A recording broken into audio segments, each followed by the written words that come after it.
Percentage क्या होता है?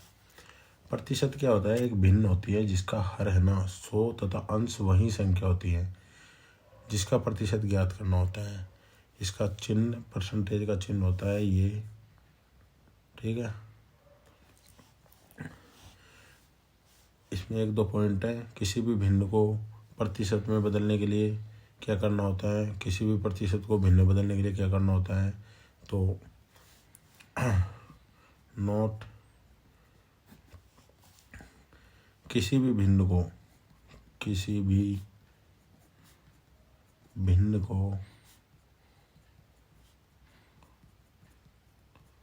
प्रतिशत, कोई भिन्न है उसको प्रतिशत में बदलने के लिए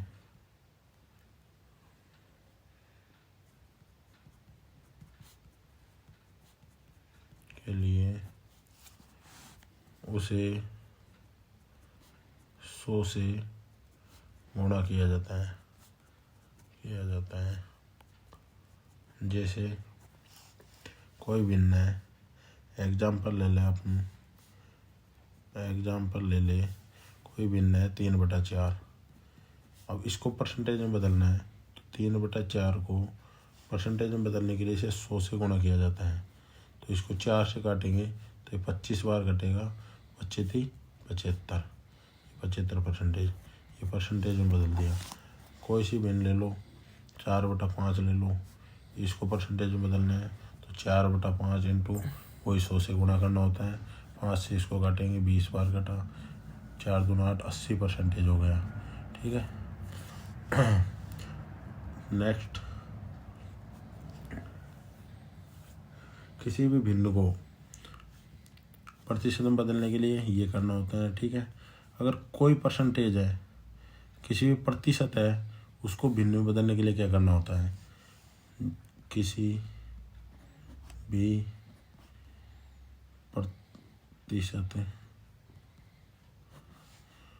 प्रतिशत को भिन्न में बदलने के लिए उसे 100 से भाग दिया जाता है।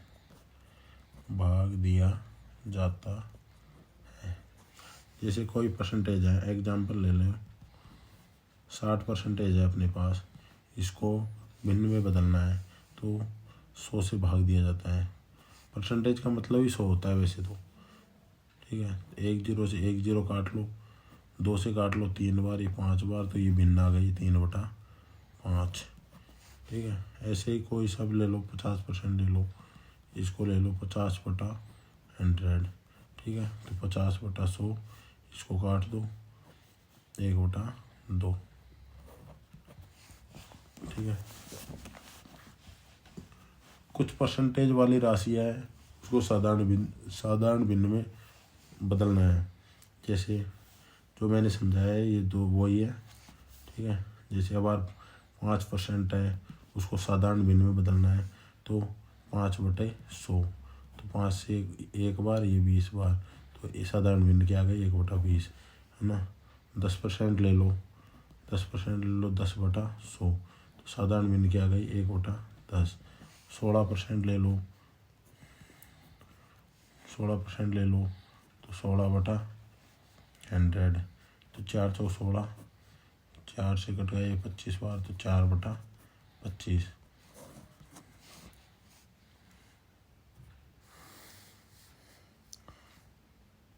परसेंटेज के कुछ फॉर्मूले हैं। पहला है XY का कितना % है, तो जिसके साथ का लगा होता है वो हमेशा नीचे आता है, X/Y × 100, ठीक है। इसके 3 तरीका क्वेश्चन आते हैं। ऐसे पूछ सकता है Y का कितना प्रतिशत है, X है, ठीक है। तो का इसके साथ लगा हुआ है तो X/Y × 100%, ठीक है। और एक आता है X को y के प्रतिशत के रूप में व्यक्त करो, तो भी ये फॉर्मूला यूज लेते हैं, x बटा वाई इंटू 100%। ठीक है। और चौथा आता है इसका x का कितना प्रतिशत y है। तो अब की बार का इसके साथ आया है x के साथ, तो y बटा x इंटू 100%। तो एग्जाम्पल लेते हैं, जैसे 5/2 10 का कितना परसेंट है, प्रतिशत है। ठीक है। तो वही फॉर्मूला का किसके साथ है, इसको x मानते हैं, इसको y मानते हैं। का इसके साथ लगा हुआ है, तो x बटा वाई इंटू 100%। ठीक है। ये वाला फॉर्मूला लगा है इसमें। ठीक है। तो इसके हिसाब से जमा दो, x 5/2 y 10 इंटू 100, तो 5/20 इंटू 100। ठीक है। 20 से कट गया 5 बार, तो 25% इसके आंसर आ गए। इस प्रकार से टाइप नंबर 2, एक टाइप के क्वेश्चन हो चुके हैं, दूसरे टाइप के दो क्वेश्चन समझा दूंगा। यदि किसी राशि को A% और B%, या इसको X% भी मान सकते हैं या Y% भी मान सकते हैं, जो भी वैल्यू मान सकते हैं, बढ़ाया जाए या कम किया जाए, तो कुल प्रतिशत बढ़ोतरी या कमी जो भी हो। तो इसमें अगर दोनों तरफ वृद्धि की बात करें, तो वृद्धि के लिए प्लस लेना है, कमी के लिए माइनस लेना है। ठीक है। अगर X% की वृद्धि बोले या Y% की वृद्धि बोले, वृद्धि हो रही है, या X% की कमी बोले या Y% की कमी बोले, या X% की वृद्धि बोले या Y% की कमी बोले, इधर भी वृद्धि, इधर भी वृद्धि, इधर कमी, इधर कमी, एक बार वृद्धि एक बार कमी, तो इस पोजीशन में जो भी कुल वृद्धि होगी या कमी होगी, बढ़ोतरी होगी या कमी होगी, इसके लिए फॉर्मूला है +-x +-y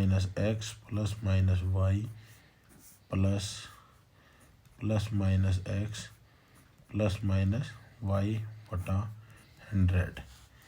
ये फॉर्मूला है इसका वृद्धि या कमी के लिए। किसी राशि को इतने परसेंट बढ़ाया जाए, तो कुल परसेंटेज में वृद्धि होगी या कमी होगी, इसके लिए +-x +-y ++-x into +-y upon 100। इसके एग्जांपल देख लो। ये एक और है इसकी टाइप, और देख लो। यदि वृद्धि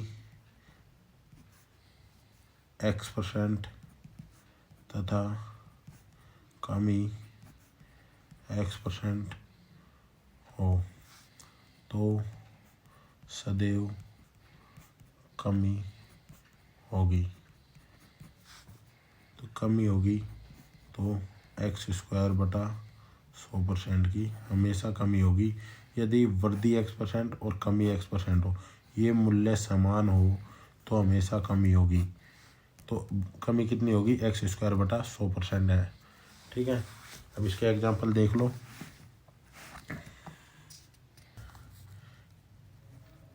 किसी धन को पहले 10% बढ़ाया गया,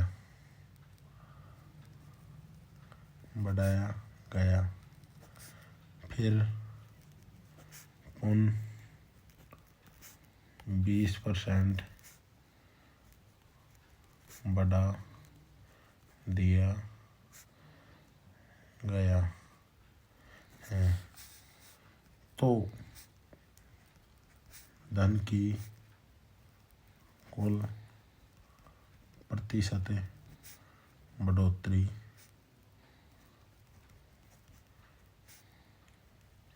क्या होगी। तो 10% बढ़ाया गया, फिर 20% बढ़ाया गया, तो धन की कुल परसेंटेज बढ़ोतरी पूछ रहा है।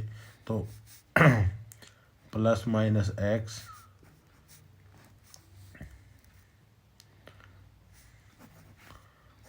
Plus minus y plus minus x plus minus y upon 100। अगर दोनों तरफ वृद्धि हो रही है तो प्लस का निशान लेना है, और कमी हो रही है तो माइनस का लेना है। तो दोनों तरफ वृद्धि हो रही है, तो यहाँ दोनों तरफ वृद्धि बता रहा है, तो 10 प्लस एक्स की जगह ये लेंगे, वाई की जगह ये लेंगे, तो 10 प्लस 20।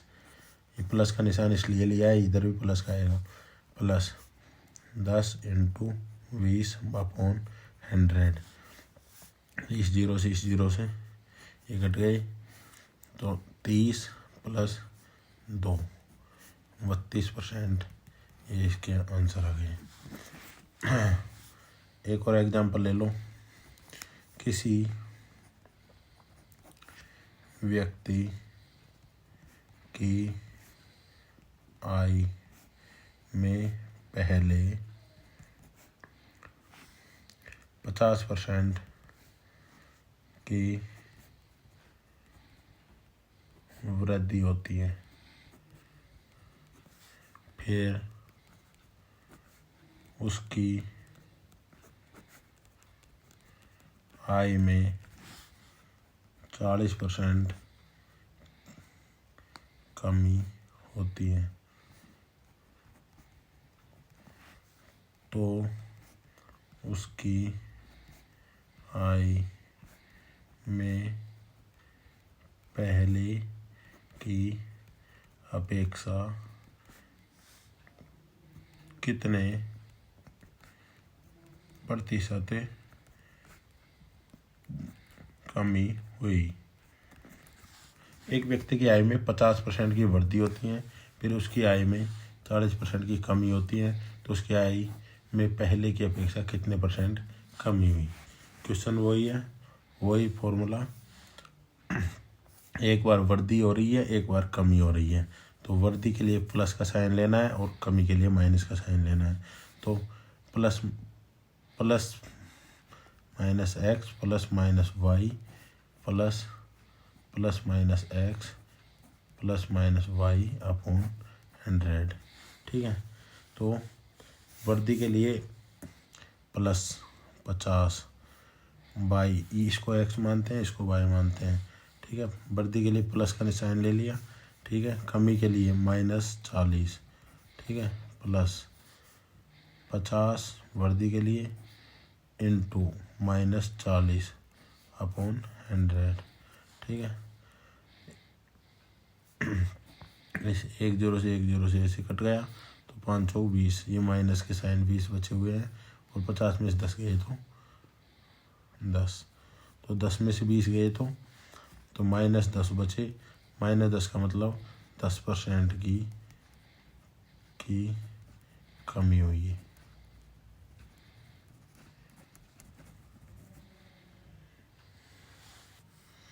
एक फॉर्मूला और बताया था मैंने, यदि वृद्धि x% तथा कमी x% तो सदैव कमी होगी।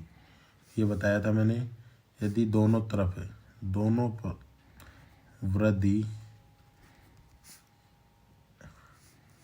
वृद्धि x% और कमी x%। ठीक है, अगर दोनों तरफ कम समान संख्या हो तो हमेशा कमी होगी। तो इसका एक एग्जाम्पल समझा देता हूँ। गेंद की कीमत में 10% की वृद्धि हो जाने से बिक्री 10% कम हो जाती है। एक गेंद की कीमत में 10% की वृद्धि हो जाने से बिक्री 10% कम हो जाती है, तो विक्रेता पर क्या प्रभाव पड़ेगा? तो विक्रेता पर क्या प्रभाव पड़ेगा? ठीक है। तो इसमें मैंने एक चीज़ समझाई थी, इसमें हमेशा कमी होगी, x² / 100% की कमी होगी। ये चीज़ बताई थी। अगर दोनों बगल, एक बगल वृद्धि एक बगल कमी और दोनों समान संख्या हो तो हमेशा x² / 100% की कमी होगी। तो इसमें वही एक बगल वृद्धि एक बगल कमी। ठीक है, ये समान संख्या है तो x² / 100% की कमी होगी। तो 10 × 10 / 100%। ठीक है, एक जीरो से एक जीरो कटी तो 1% की कमी होगी। ये एग्जाम आंसर आ गया। कुछ बेसिक से क्वेश्चन है वो समझा देता हूँ आपको। जो परसेंटेज बेस पे नॉर्मल है। यदि सेव का मूल्य 50 रुपये किलो से बढ़कर 60 रुपये प्रति किलो हो जाता है, तो भाव में प्रतिशत वृद्धि ज्ञात करो। तो वैसी सी बात है, 50 रुपये किलो है प्रेजेंट टाइम में सेव का मूल्य, और ये बढ़ के 60 रुपये पर किलो हो जाता है। तो 50 रुपये किलो से 60 रुपये पर किलो होगा तो कितने रुपए की वृद्धि हुई? 10 रुपये की। ठीक है, तो ये पूछ रहा है सेव का मूल्य 50 रुपये किलो से बढ़कर 60 रुपये प्रति किलो हो जाता है, तो भाव में प्रतिशत वृद्धि ज्ञात करो। तो कितने % की वृद्धि हुई है? 10 की। तो कुल वृद्धि 10 की वृद्धि हुई है, कितने पे हुई है? 50 पे हुई है, × 100। एक जीरो से एक जीरो कट गया, 5 से 1 कट गया 20 बार। तो ओवरऑल वृद्धि 20% की वृद्धि हुई है। एक और क्वेश्चन देख लो। यदि अनार का भाव 80 रुपये किलो से घटकर 60 रुपये किलो हो जाता है, तो भाव में कितने प्रतिशत कमी या वृद्धि हुई? अनार का भाव 80 रुपये किलो से घटकर 60 रुपये किलो हो जाता है, तो भाव में कितने % कमी या वृद्धि हुई? तो 80 रुपये किलो भाव है और वो 60 रुपये किलो हो गया। ठीक है, तो कितने % की कमी हुई या वृद्धि हुई? तो देख 60 घट के 60 रुपये किलो हो गया, तो 20% की हो गई। तो 20% की कमी हो गई। ठीक है, तो कितने पे हुई है ये? 80 पे × 100।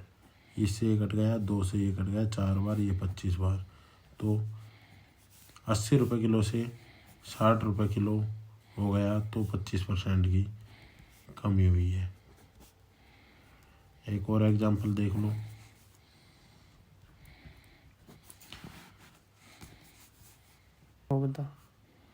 चीनी की कीमत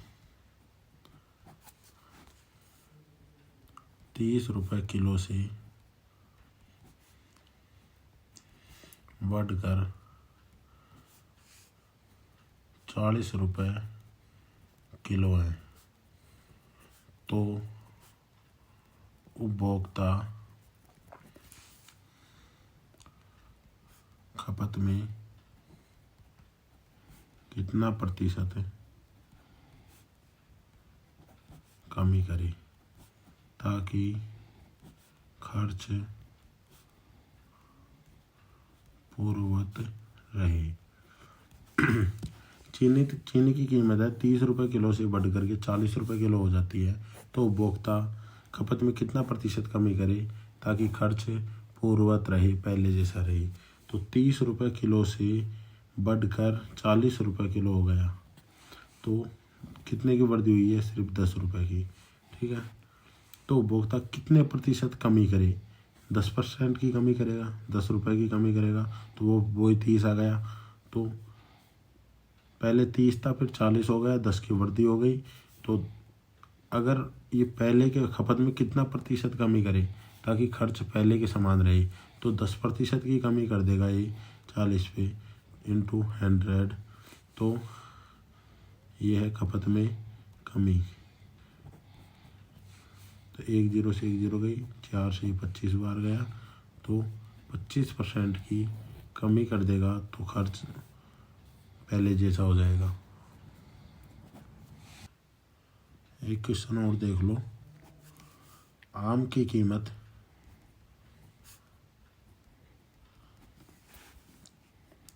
20 रुपये किलो से घटकर 16 रुपये किलो हो जाती है। आम की कीमत 20 रुपये किलो से घटकर 16 रुपये किलो हो जाती है। उपभोक्ता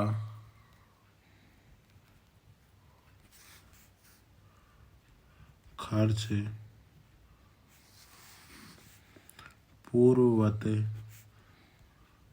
रखने के लिए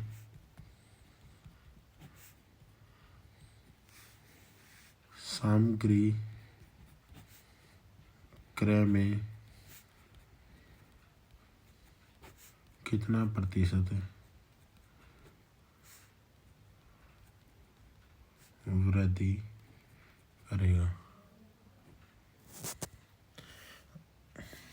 आम की कीमत 20 रुपये किलो से घटकर 16 रुपये किलो हो जाती है, तो उपभोक्ता खर्च पूर्ववत रखने के लिए सामग्री क्रय में कितना प्रतिशत वृद्धि करेगा? 20 रुपये किलो से घट कर के 16 रुपये किलो हो जाती है, तो कितने खर्च पूर्ववत रखने के लिए सामग्री में कितना % वृद्धि करेगा? 20 से घट कर के 16 हो गई, तो 4%, 4 कितने घट गए? 4 रुपये। तो अब कितने % वृद्धि करेगा ये? 4 रुपये की वृद्धि करेगा। कितने पे करेगा? ये 16 पे करेगा, क्योंकि पहले के बराबर लेके आना है इसको। तो इंटू 100, तो 4 चौक 16, 4 से ये 25 बार कट गया, तो इस प्रकार 25% आ गया। और इस टाइप के बहुत क्वेश्चन हो गए। और नेक्स्ट क्लास यूट्यूब चैनल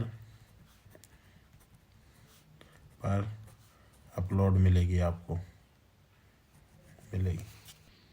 अब ये